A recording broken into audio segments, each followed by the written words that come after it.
আজ আমার পুরো বিশ্বাস রয়েছে যে মদন মোহনের সাথে থেকে চিকু আর বান্টি ওদের কাছ থেকে একটু হলেও শিখবে। যদি দুজনের মধ্যে একটু হলেও ভ্রাতৃত্বের বন্ধন তৈরি হয় না, তাহলে পেশেন্সের টেস্ট আমার বন্ধ হয়ে যাবে। আমার মদন মোহন তো খারাপ ব্যাপারগুলোকেও ভালো বানিয়ে দেয়।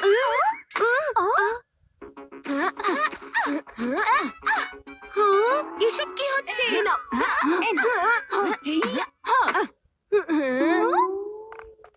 এসব উল্টাপাল্টা কাজ করব কেন করছো তোমরা দুজন? মা, বড় ভাইয়া যেটা বলবে সেটা আমি কখনোই করব না। আর আজ থেকে ছোট ভাই যেটা চাবে আমি সেটা ওকে কখনোই দেব না। আমি জানি না তোমার চিকু বান্টি আমার মদন মোহনের কাছ থেকে কিছু শিখেছে নাকি না, কিন্তু আমি এটা বুঝতে পেরে গেছি যে আমার মদন মোহন তোমার চিকু বান্টির কাছ থেকে অনেক কিছু শিখে নিয়েছে। মদন মোহন, চলো এখান থেকে। আজকের পর থেকে আমরা এখানে কখনোই আসবো না।